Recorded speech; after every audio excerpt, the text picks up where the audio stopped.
Okay, so this is my very first video ever. Let me know what you think in the comment section, and please hit the subscribe button. So let's get right to it. The debate starts off with the first question being directed at Bernie. Let's take a look. Taken care of. Let's get to it. And we're going to start today with Senator Sanders. Good evening to you. You've called for big new government benefits like universal health care and free college.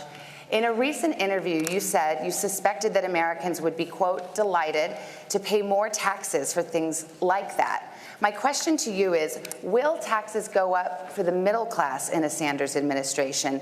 And if so, how do you sell that to? So right from the outset, the moderators are setting the tone. They ask a question that is rather presumptive in nature and vague in scope. That is, will taxes go up in a Bernie Sanders administration? They ask this question without providing any background whatsoever as to why one would presume such to be the case. Furthermore, if one is to assume that everyone is extremely knowledgeable and privy to his policies so as to deduce that Bernie's policies would require additional taxation, shouldn't then the correct question be, will taxes go up on the wealthy in your administration? Or an even more intelligent way of asking the question would have been to first list the policies that are supposedly expensive and then ask how he plans on raising this money. Basically, the goal here is simple. Paint Bernie Sanders as impractical and expensive. Voters. Well, you're quite right. We have a new vision for America. And at a time when we have 3 people in this country owning more wealth than the bottom half of America, while 500,000 people are sleeping out on the streets today, we think it is time for change, real change. And by that I mean that health care, in my view, is a human right. And we have got to pass a Medicare for all single-payer system. Under that system, by the way, vast majority of the people in this country will be paying significantly less for health care than they are right now. I believe that education is the future for this country. And that is why I believe that we must make public colleges and universities tuition-free and eliminate student debt. And we do that by placing a tax on Wall Street. Every proposal that I have brought forth is fully paid for. Senator Sanders, I'll give you 10 seconds just to answer the very direct question. Will you raise taxes for the middle class in a Sanders administration?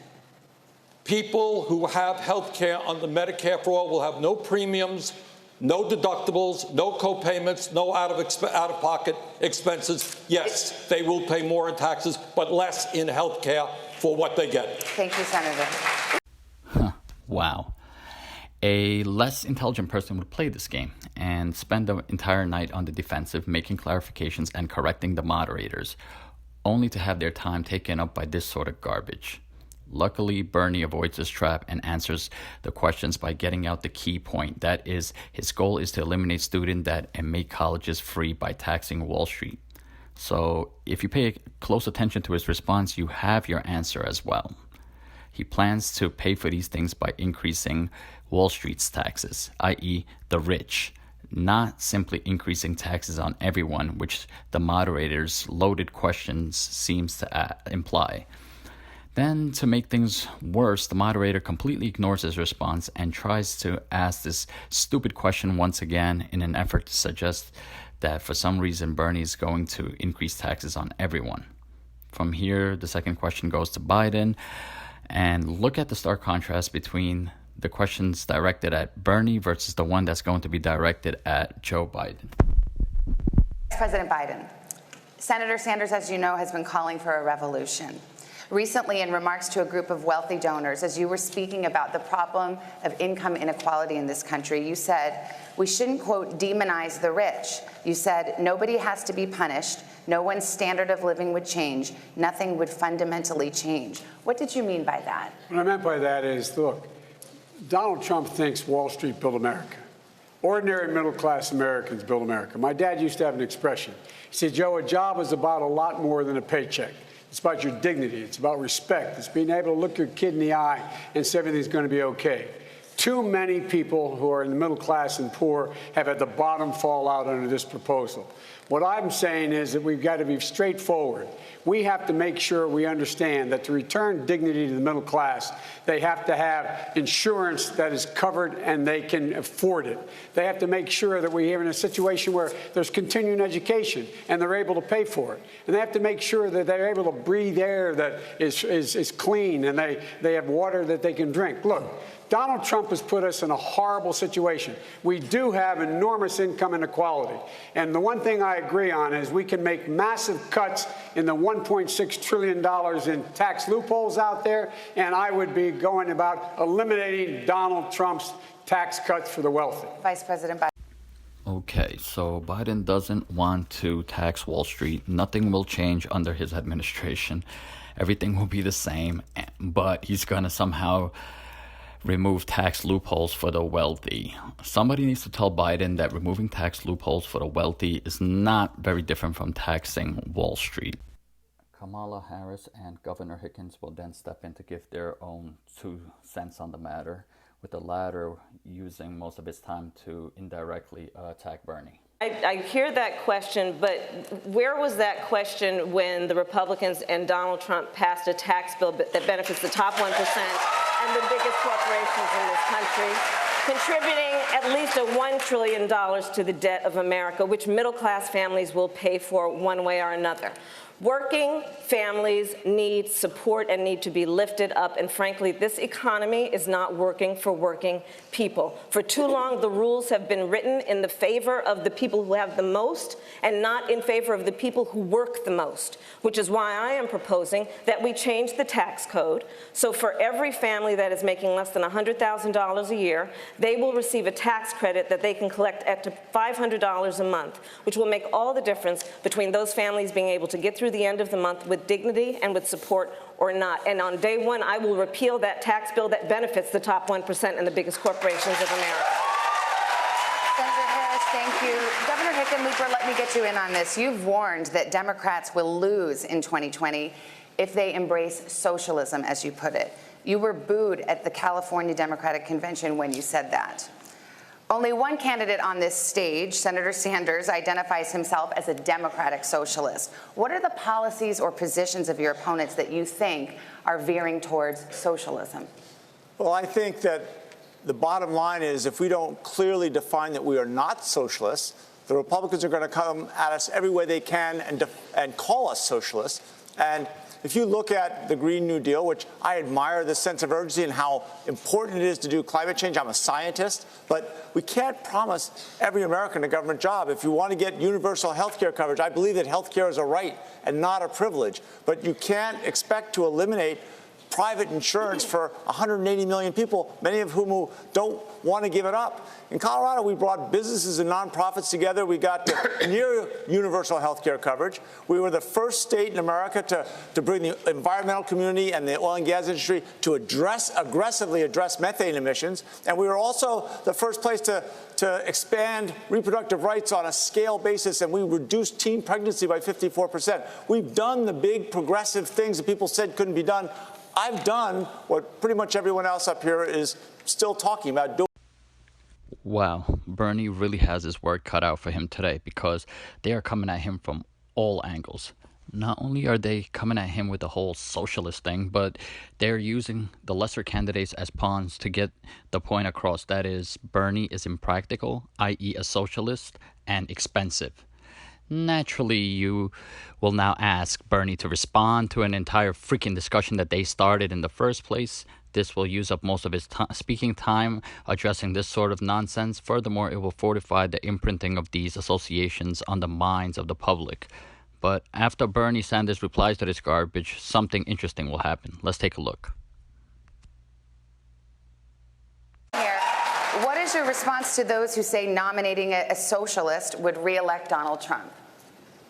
Well, I think the responses that the last poll I saw had us 10 points ahead of Donald Trump, because the American people understand that Trump is a phony, that Trump is a pathological liar and a racist, and that he lied to the American people during his campaign.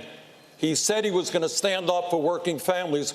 Well, President Trump, you're not standing up for working families when you try to throw 32 million people off the health care that they have, and that 83% of your tax benefits go to the top 1%. That's how we beat Trump. We expose him for the fraud that he is.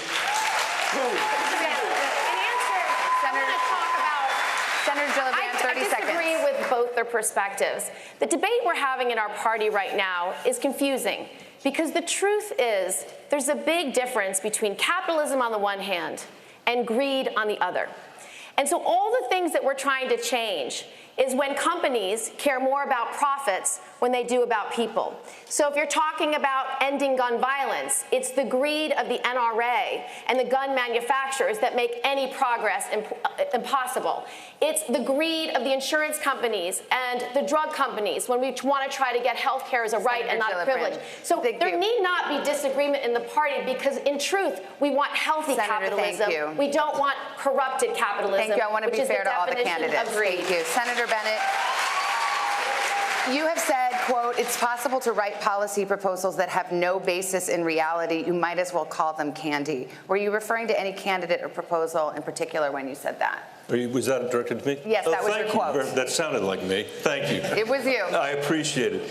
Well, look, first of all, I agree completely with Bernie about what the fundamental challenge we're facing as a country is. 40 years of no economic growth for 90% of the American people. 160,000 families in the top 0.1% have the same wealth as the bottom 90%, and we've got the worst income inequality that we've had in 100 years. Where I disagree is on his solution on Medicare for all.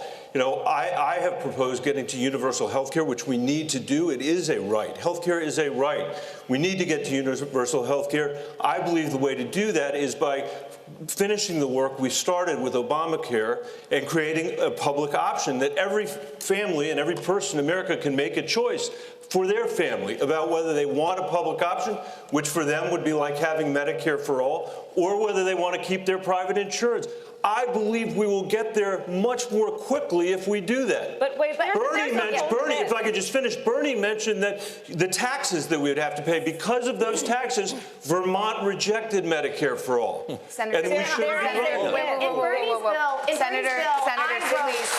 we are going to talk about health care at length, Senator, but for the moment, my colleague wants to continue the question. I wrote the part in Senator Sanders' bill. I wrote the part in Senator Sanders' bill that is the transition, which merges what the two senators said. Because the truth is, if you have a buy-in over a 4 or 5 year period, you move us to single payer more quickly. Senator, we will get to Bernie Sanders answers the question correctly by not addressing the label of being called a socialist, but instead by pointing out all the problems on social inequality that are inherent in our system today and that needs to be addressed.